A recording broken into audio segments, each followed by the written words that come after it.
What is up, boys? My name is Berate, and Neon just got nerfed. Yes, calm down, stop the applause, everyone can stop celebrating. Now, it is no argument from anyone in the Valorant community that Neon is still a very good agent, but is she still as broken as she was pre-nerf? That is the question that we are going to be answering in this video today, but since I am not necessarily an expert on Neon, our special guest today is Grumpy on Val. He is a high elo Neon one trick that has hands-on experience playing Neon pre-buff, during the buff, and post-buff, and can give some very solid insight. His channel will be linked in the description below, but in this video we are going to be going over and answering the question, is Neon still broken after the nerf? But first, there's something I gotta do. What is up, boys? My name is Berate, and when it comes to Valorant, one of the most important things in your ranked gameplay is audio. Whether it's hearing footsteps or hearing where gunshots are coming from, you can pretty much echolocate where people are the second that they make any noise on any part of the map. If you have your dollar store headphones that you're probably using with your setup, you're not going to be able to get the full range of audio. And I'm sure you're thinking to yourself, but Berate, how do I get a good audio setup without breaking the bank? And that is where KZ Audio comes in. They were kind enough to send me these pair of IEMs to review. Please do not click off the video. I need the watch time. IEMs are used all over the place in the professional scene, whether it is by gamers, musicians, or just people who want to upgrade their audio. I have been doing audio engineering as a hobby for the past 7 or 8 years. And in my experience, in-ear monitors have always been a very worthwhile investment. Now, something that the general populace may not know is Valorant professionals actually use in-ear monitors when they are on stage at VCT. Those headphones that you see them wearing are just pumping white noise so that they don't hear, the announcers in the crowd and get an unfair advantage doing that. Actual game audio is coming from a pair of in-ear monitors, sort of like these. I'm not saying this will get you to Radiant, but it will definitely help you strategize and think about the game from a deeper perspective. Now, if you want to pick up a pair of in-ear monitors for yourself from KZ, you can use the link in my description. I do get a commission from that link, so you are directly helping me and the channel, and you are helping yourself by upgrading your gameplay and just general audio experience. And if that didn't convince you enough, KZ was kind enough to offer a discount code to me and my community, which is on screen right now, and this discount code will give you 20% off of your order of these IEMs that are linked in the description. Go ahead and check out KZ Audio. Thank you so much for sending me these. Let's get on to, is Neon really broken? And the answer to that is... it's complicated. Now, we all know that Neon after the buff was an absolutely brain-dead character. They increased the movement on the strafe speed, which essentially made bunny hopping and movement easier. They made the slide 100% accurate while sprinting, which is completely broken in my opinion, making the Phantom and the Vandal and the Stinger. Was this character incredibly fun to play? Absolutely. But was she fun to play against? Absolutely not. So Riot gave her a nerf. But some people are still complaining that Neon is still too broken. But there's also people on the other side of the camp that they say they gutted Neon. So let's take a look at what they actually did to Neon's kit. The nerfs that they gave Neon are very simple. We're reducing the power of Neon's high gear and overdrive. These changes are intended to require Neon to play more intentionally, as Neon's abilities are highly reactive and impactful and should require more strategic use than they currently do. High gear, we believe Neon's slide is correctly positioned as an aggressive combat tool, but making a call around when to cast should be more important than it is currently, and that she should pay more of a cost when she slides. Additionally, we want to sharpen the slide as close quarters combat tool to reward Neon for sprinting up to her opponents rather than consistently beaming opponents at long ranges. So because of that, they reduced the slides from 2 down to 1. Now, because we are now playing in a post-nerf Neon state, from a theoretical standpoint, Neon should not still be considered broken. Yet, I still see a myriad of people complaining that the nerfs were not enough. So, I have fully called in the cavalry here. I'm going to let Grumpy take the rest of this video and explain to you guys in a very detailed fashion why Neon is good, but not really that broken.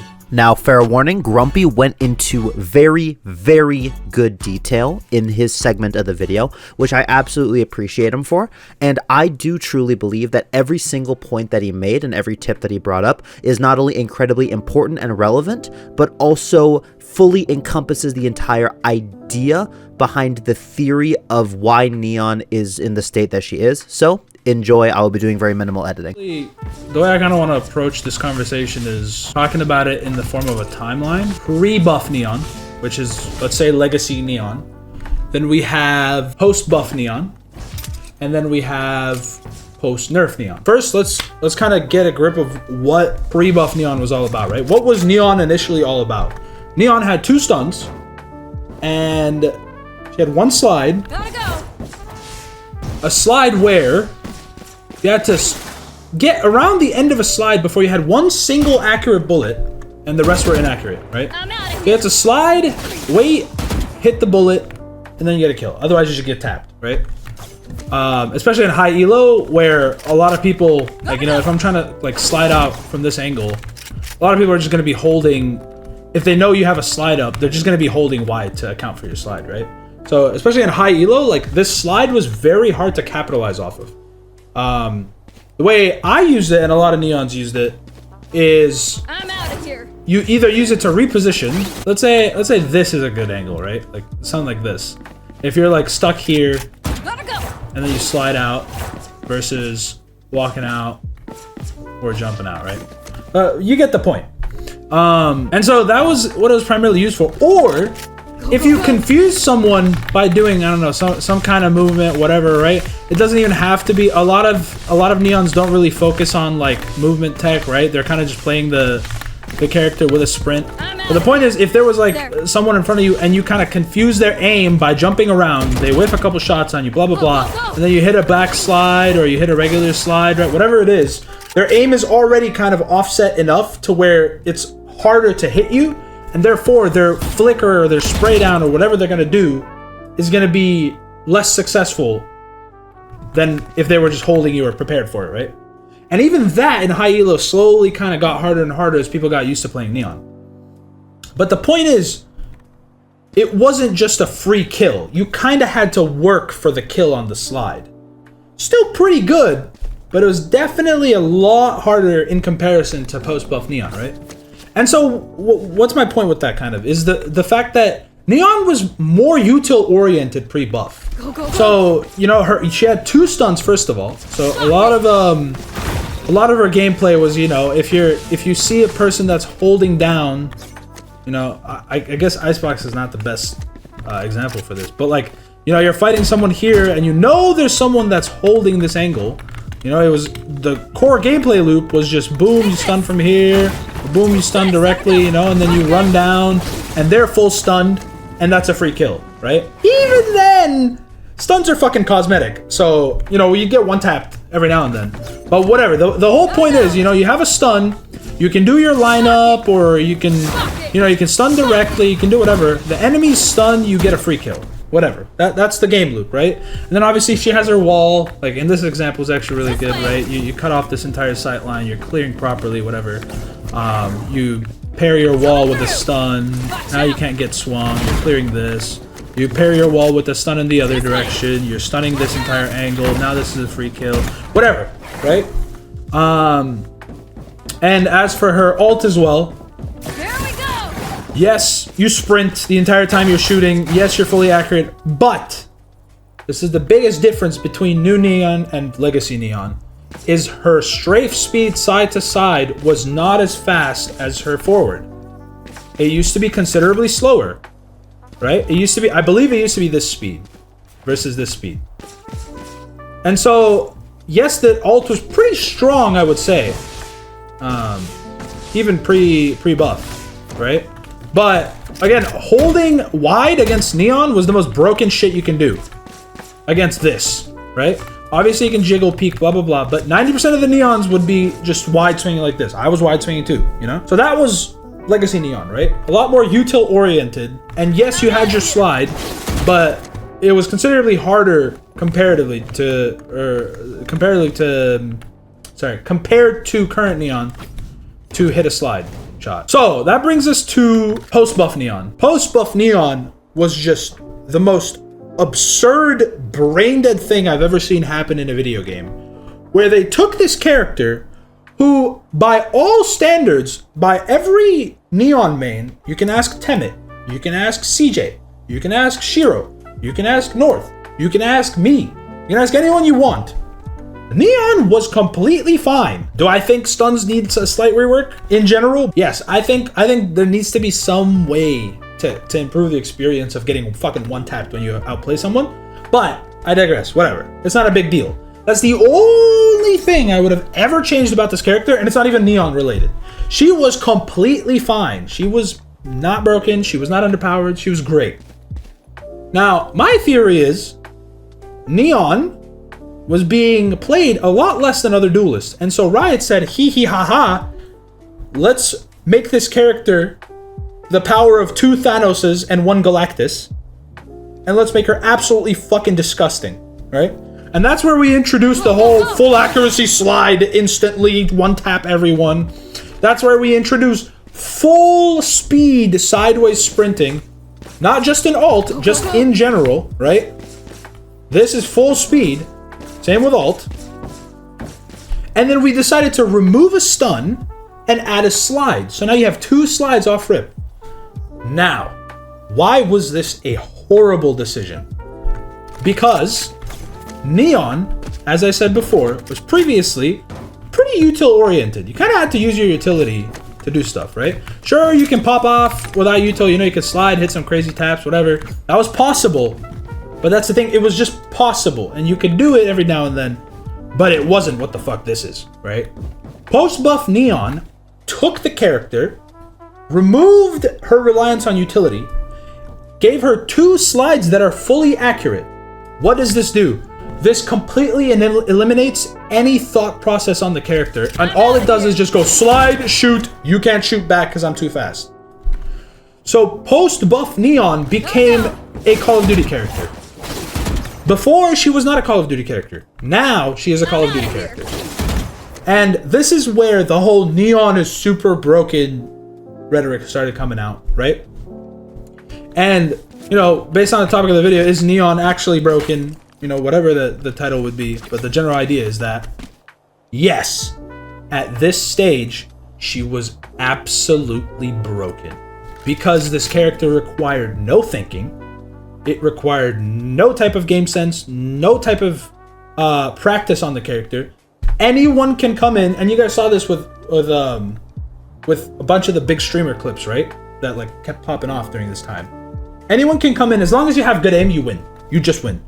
Because all you can do is this, tap, that's it. And it hits, right? And this really pissed off a lot of people, including all the Neon mains. Again, to the same names I talked about before, including myself, we were begging for Neon to get nerfed.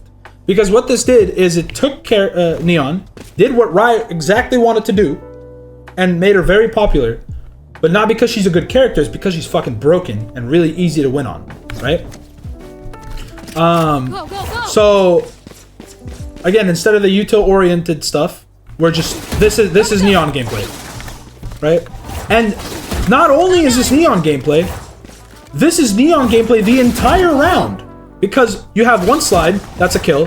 2 slides, that's a kill. You got your slide refresh off of 2 kills. That's another slide kill. You get another one. If you have ult, you slide again because you have your refresh. It's just all slide gameplay. So it was absolutely just horrible design on the character. And so everyone complains, blah, blah, blah, whatever, right?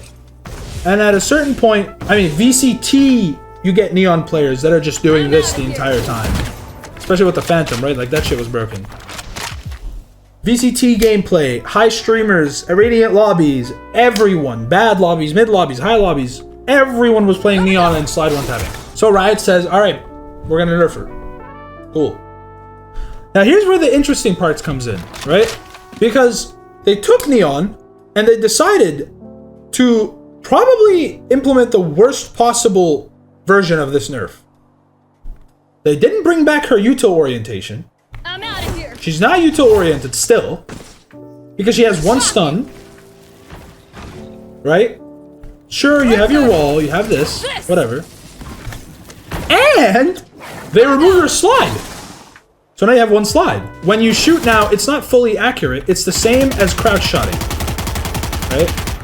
Go. So doing this is the same as doing this, except you're just faster. So this makes her a lot more game sense oriented in terms of you really have to think about how you want to use your stun and wall because you have one chance to capitalize off of this stuff, right? First of all, you can't do the one tap.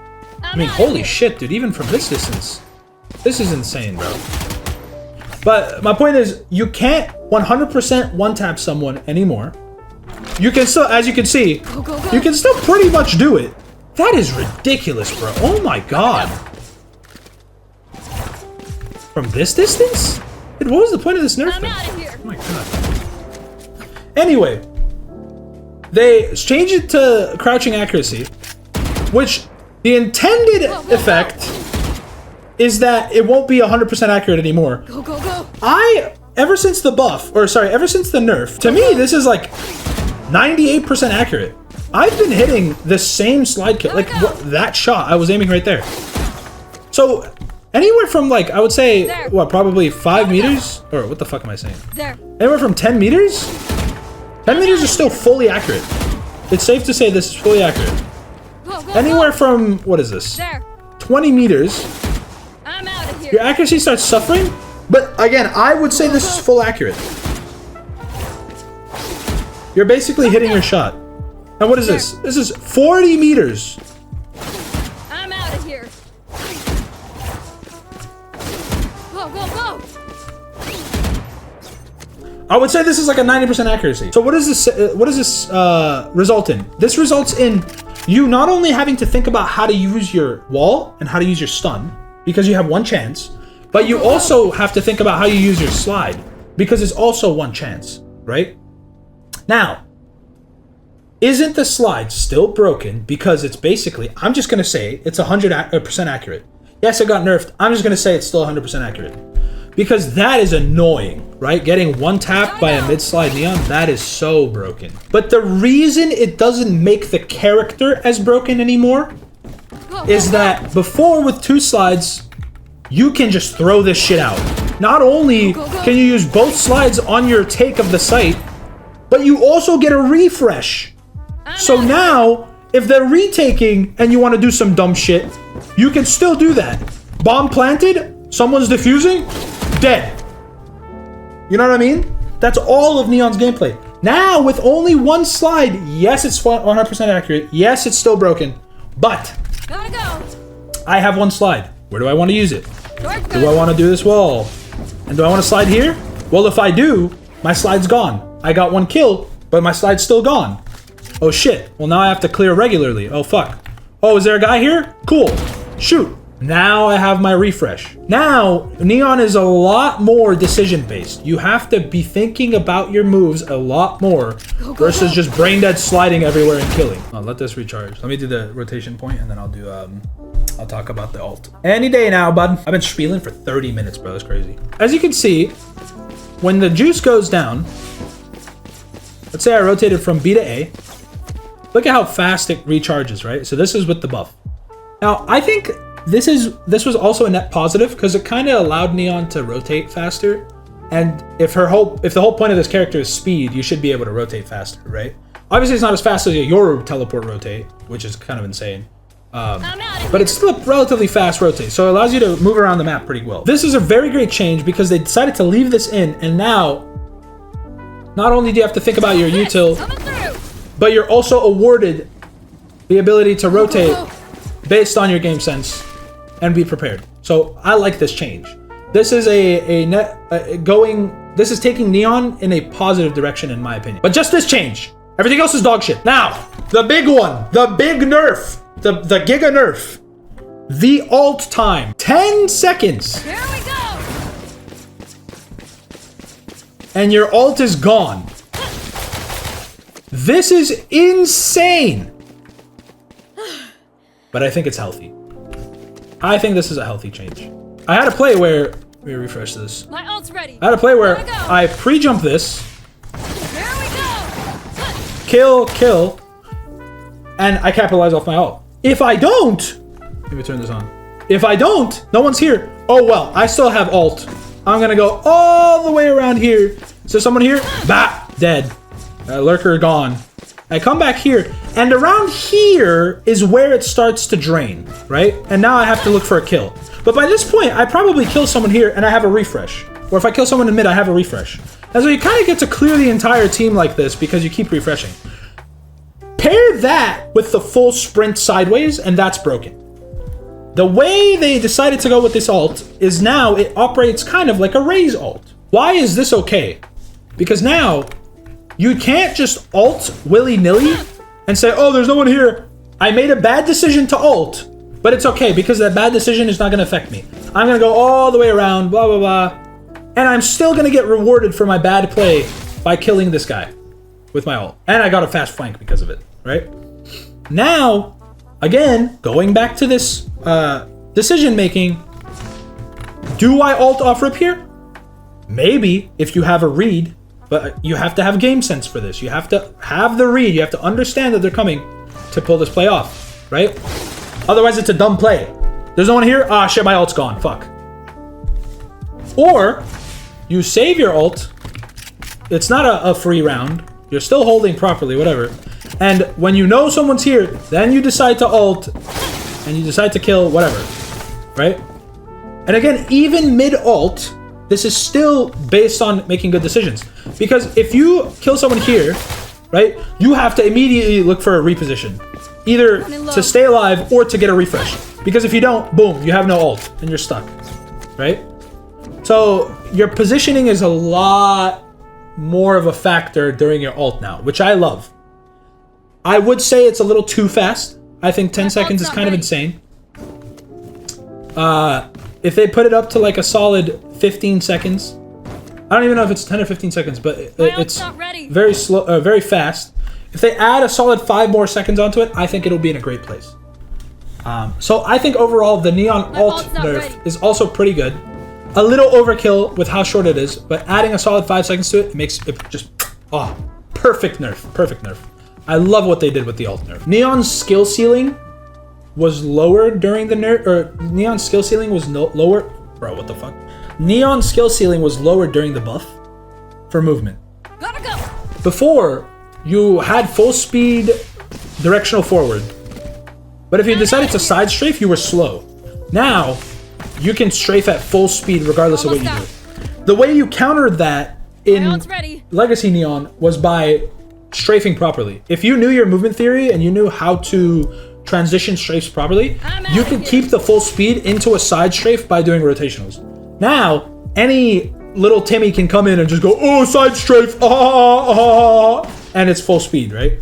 So that definitely lowered the skill ceiling of Neon. But again, that's more related to the movement niche. If anything, this is maybe a quality of life choice or a quality of life buff for regular players.